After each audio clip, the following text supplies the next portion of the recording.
أعوذ بالله من الشيطان الرجيم. بسم الله الرحمن الرحيم. مثل الفريقين كالأعمى والأصم والبصير والسميع هل يستويان مثلا أفلا تذكرون. إن الذين آمنوا وعملوا الصالحات وأخبتوا إلى ربهم أولئك أصحاب الجنة هم فيها خالدون. اللہ تعالیٰ اس آیت میں بیان فرماتا ہے کہ جو لوگ ایمان لائے اور نیک عمل کرتے رہیں وَأَخْبَتُوا إِلَىٰ رَبِّهِمْ اور اپنے رب کی طرف جھکتے رہے أُولَٰئِكَ أَصْحَابُ الْجَنَّةِ یہی لوگ دراصل جنت والے ہیں ہم فیہا خالدون اور ہمیشہ ہمیں جنت میں رہیں گے. مثل الفریقین کالأعمى والأصم والبصیر والسمیع هل یستویان مثلا فلا تذکرون. ان دونوں فرقوں کی مثال کالأعمى والأصم اندھے اور بہرے کی طرح ہے. ایک دیکھنے والا ہے ایک سننے والا ہے. هل یستویان مثلا کیا یہ دونوں مثال میں برابر ہو سکتے ہیں؟ افلا تذکرون تم نصیحت کیوں نہیں حاصل کرتے؟ پچھلی آیتوں میں کل کے درس میں بتایا گیا تھا کہ وہ فرقہ ہے جو اللہ تبارک و تعالیٰ پر ایمان رکھتا ہے، فطرت اسلام پر ایمان رکھتا ہے، نبی کے اوپر ایمان رکھتا ہے، پچھلی جو شریعت آئی ہے، پچھلی جو کتابیں آئی ہیں اس پر ایمان رکھتا ہے. دوسرا فرقہ وہ ہے جو اللہ کا انکار کرتا ہے، رسولوں کی دعوت کا انکار کرتا ہے اور پچھلی کتابوں کو وہ کہتا ہے کہ یہ اٹکل پچو کہانی ہے، یہ قصے اور کہانیاں ہیں. تو اللہ تعالیٰ نے اس آیت میں اس کی مثال بیان کی کہ ان دونوں فرقوں کی مثال، ایک نیک فرقہ ہے ایک بد فرقہ ہے. ان دونوں کی مثال یہ ہے کہ ایک اندھا ہے ایک بہرا ہے. اندھا اور بہرا کس معنی میں؟ یعنی اس کے پاس آنکھیں تو ہے، اس کے پاس میں کان تو ہے لیکن وہ سنتا نہیں، ہدایت کی طرف آتا نہیں. جب کہ اس کے پاس آنکھ ہے لیکن وہ دیکھتا نہیں تو اللہ تعالیٰ نے اسے اندھا اور بہرا کہا.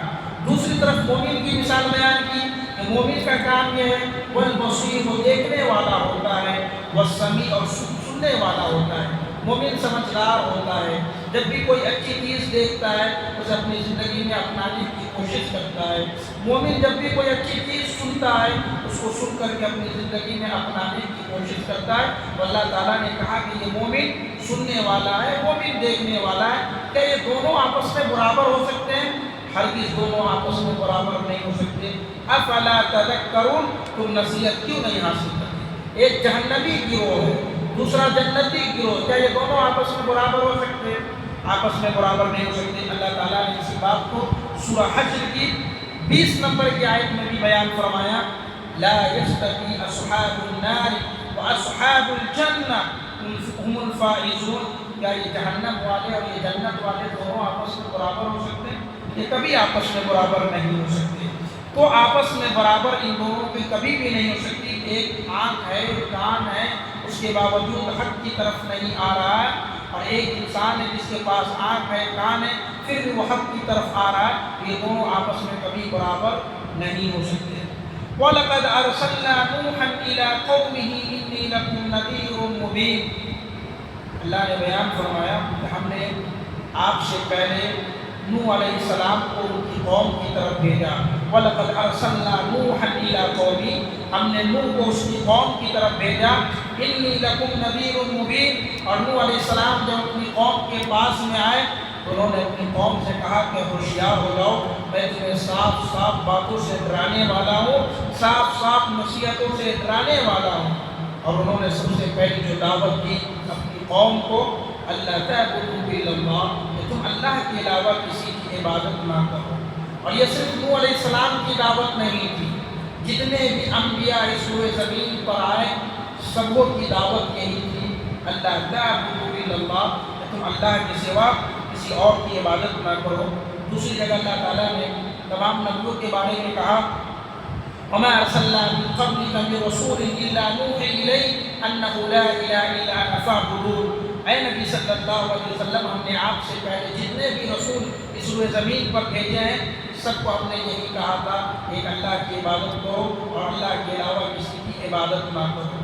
نوح علیہ السلام بھی اپنی قوم کو جو سب سے پہلی دعوت کا آغاز کیا، انہوں نے کہا اے میری قوم کے لوگوں، اللہ تعبدوا الا اللہ، صرف اللہ کی عبادت کرو، انی اخاف علیکم عذاب یوم علیم، بے شک میں تمہیں عذاب علیم سے ڈراتا ہوں، دردناک عذاب سے ڈراتا ہوں۔ مطلب یہ ہے کہ تم ایک اللہ کی عبادت نہیں کرو گے تو یاد رکھنا اللہ کا عذاب آئے گا اور اللہ کا عذاب میں تم شکار ہو جاؤ گے۔ فقال الملأ الذين كفروا من قومه ما نراك إلا بشرا مثلنا وما نراك اتبعك إلا الذين هم أراذلنا بادي الرأي وما نرى لكم علينا من فضل بل نظنكم كاذبين۔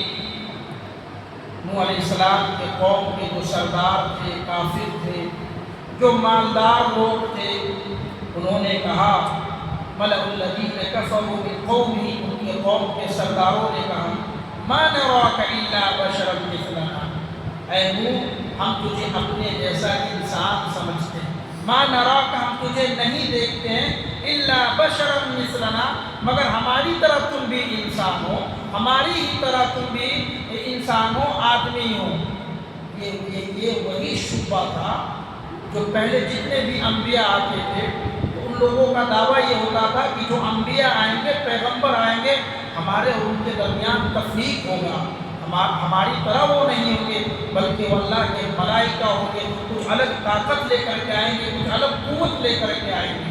تو یہ شبہ تھا، اور آج بھی جو اہل بدعت ہوتے ہیں وہ بھی آج بھی نبیوں کو انسان نہیں سمجھتے، وہ سمجھتے ہیں کہ نبی نور سے پیدا ہوئے، اور یہ کافروں کا بھی یہی شیوا رہا۔ یہ دیکھو نوح علیہ السلام کے قوم کے لوگوں نے کیا کہا، ہم اپنے جیسا ہی تمہیں انسان سمجھتے ہیں، تو نبی انسان ہی تو ہوتے ہیں، نبی ہماری نسل سے تو ہوتے ہیں، انسانی نسل سے ہوتے ہیں، آدم کی اولاد ہے نبی۔ تو اللہ نے کہا کہ ما نراک الا بشرا مثلنا، کہ یہ لوگ کہا، قوم کے سرداروں نے کہا کہ ہم تو تمہیں اپنے جیسا سمجھ رہے ہیں۔ اس کا مطلب یہ تھا کہ نبی جو ہوں گے ان کے نزدیک وہ ملائکہ کی طرح ہوں گے، وہ دکھنے والے نہیں ہوں گے، چند منٹوں میں یہاں سے وہاں چلے جانے والے، ایسا نہیں ہے۔ وَمَا نَرَاكَ اتَّبَعَكَ إِلَّا الَّذِينَ هُمْ أَرَاذِلُنَا بَادِيَ الرَّأْيِ، اور اے نوح ہم تو تجھے دیکھ رہے ہیں کہ تیری جو لوگ اتباع کر رہے ہیں، تیری بات جو مان رہے ہیں، تیرے اوپر جو ایمان لانے والے ہیں، ہم أَرَاذِلُنَا بَادِيَ الرَّأْيِ، بڑے کمزور لوگ ہیں، بڑے کمزور لوگ تیرے اوپر ایمان لانے والے ہیں، جس کے پاس عقل نہیں ہے، سمجھ نہیں ہے، وہ لوگ تیرے اوپر ایمان لائیں۔ کیا مطلب ہے؟ مطلب یہ ہے کہ اللہ پر جو لوگ ایمان لاتے ہیں وہ مطلب نہیں نکالتے کہ یہ اللہ نے کیوں حکم دیا، رسول نے یہ حکم کیوں دیا، بس اللہ کا فرمان ہے، رسول کا فرمان ہے، ایک مومن بندہ اس بات کو مان لیتا ہے، اس بات پہ یقین کر لیتا ہے کہ اللہ نے کہا ہے، بس اللہ نے کہا ہے، رسول نے کہا ہے، رسول نے کہا۔ یہ کافر، یہ جو مومن تھے، مسلمان جو کمزور تھے، انہوں نے نوح علیہ السلام کی دعوت کو قبول کیا اور انہوں نے چوں چرا نہیں کیا کہ ہم آپ کی دعوت کو کیوں قبول کریں۔ ان کے نزدیک یہ عیب بن گئی، ان کو پوچھنا چاہیے تھا کہ ہم تمہاری دعوت کو کیوں قبول کریں۔ جب ایک مومن کی پہچان ہے، جب اللہ اس کے رسول کی بات آ جاتی ہے تو وہ مطلب کی بات نہیں نکالتا بلکہ اس بات کو تسلیم کر لیتا ہے۔ اب جیسے میں نے ایک دعا سکھلائی کہ کوئی انسان، اللہ کے نبی کی حدیث ہے کہ اگر کوئی انسان کو کہیں درد ہو جائے تو حدیث میں آتا ہے کہ بسم اللہ 3 مرتبہ پڑھے اور 7 مرتبہ پڑھے، اعوذ باللہ وقدرتی من شر ما اجد وحاذر، یہ دعا پڑھے۔ اب ایک بچے نے شکایت کی، مولوی صاحب میں تو پڑھا لیکن ٹھیک ٹھاک نہیں ہوا۔ نبی کی حدیث ہے، یقین رکھنا چاہیے، بغیر یقین کے کام نہیں ہوگا۔ ہم نے مثالیں دی، بہت ساری مثالیں دی، بسم اللہ کرنے سے انسان کے کھانے میں برکت ہوتی ہے، جو بسم اللہ نہیں کرتا اس کا پیٹ نہیں بھرتا، اس کا بھی پیٹ بھرتا ہے لیکن کھانے میں برکت نہیں ہوتی ہے۔ بسم اللہ کے اندر بہت طاقت ہے، اللہ نے جب حکم دیا بسم اللہ پڑھنے کا، ہمیں پڑھنا چاہیے۔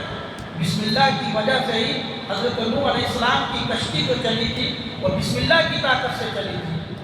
ٹائٹینک کی جہاز نکلی تھی، ٹائٹینک جہاز دنیا والوں نے بنایا، کتنا چیلنج کیا کہ یہ کبھی خراب نہیں ہو سکتی، یہ کبھی ختم نہیں ہو سکتی۔ اس کے اوپر ایک فلم بھی بنی ہوئی ہے ٹائٹینک، لیکن اس نے اپنے پہلی سفر میں وہ ختم ہو گئی، ہلاک ہو گئی، برباد ہو گئی وہ جہاز۔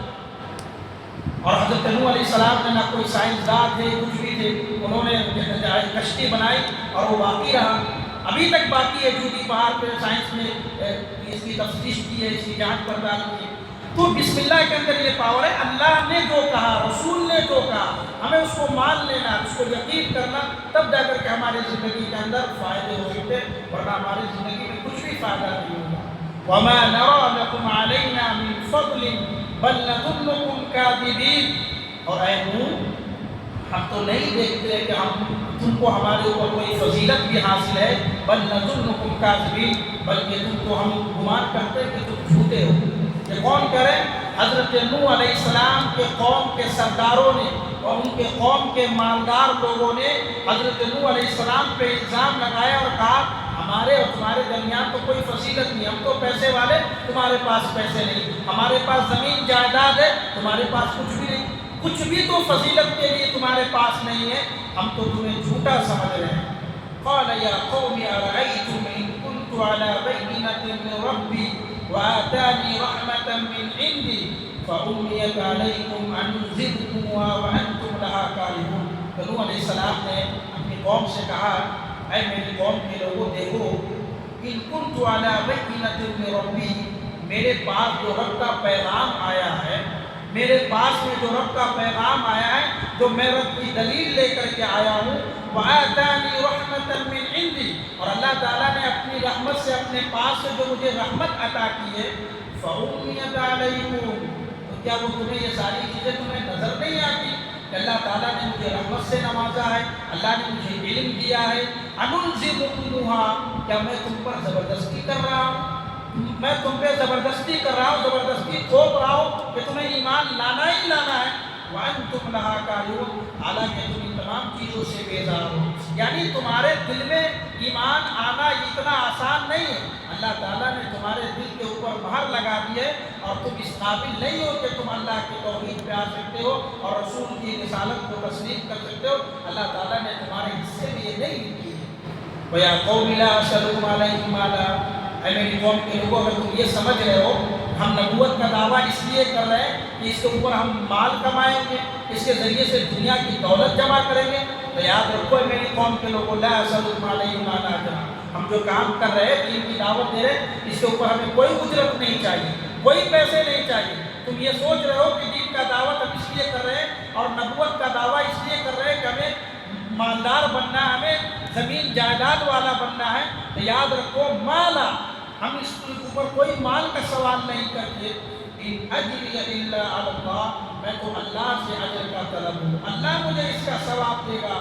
وما انا بطارد الذین آمنوا، اور اے میری قوم کے لوگوں سنو، تم چاہتے ہو تو میں اپنے پاس کے جو غریب لوگ ایمان لے کر کے آئے ہیں ان کو میں اپنے سے دور کر دوں، وہ میں اسے اپنے سے دور نہیں کر سکتا۔